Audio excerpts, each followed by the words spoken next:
Ako si Daniel.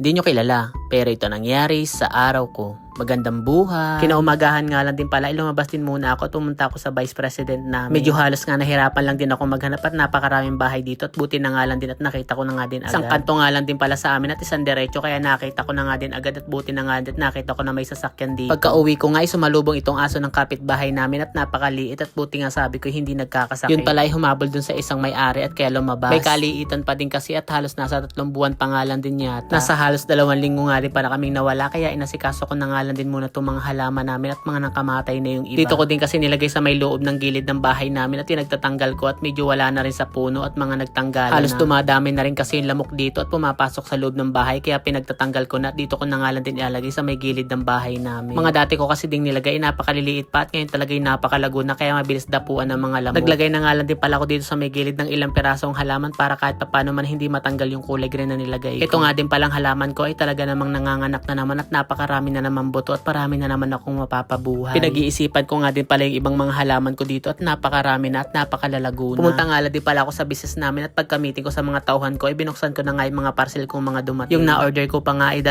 piraso ang sira pero okay lang at madami din naman yung na-order. Kailangan ko din kasi ito sa mga tao ko para kahit paano man ay merong magamit. Naka-order nga din pala ako ng ilang piraso mga bulaklak na to at ilalagay ko dun sa may base namin bakante. Halos okay na nga rin at napakaganda naman ng design. 2 kulay na nga lang din pala yung in-order ko para pagsamahin ko na lang sa isang base. Kala ko din kasi nung mga una ay medyo malalaki yung bulaklak kaya 10 piraso lang din muna yung in-order ko. Bali bawat kulay din pala nito ay tig 10 piraso bali 20 pieces din pala tong nilagay ko sa base. Dumating na nga rin pala isang uniform ng tao ko at itinabi ko na nga lang din muna at hindi kasi pumasok. Medyo halos nga natagalan din talaga ako pumunta dito sa clinic namin at nasa ilang linggo rin kaming wala. Kaya kada pupunta din kasi ako dito sa clinic namin ay nag-aasikaso din ako at nag-aayos. Dito din kasi sa mga tauhan ko ay lahat sila may mga tuka at hindi rin naman halos lahat nagagawa kaya kailangan ko rin mag-asikaso. So yun guys, hanggang dito na lang. Thank you sa panunood. Bye-bye!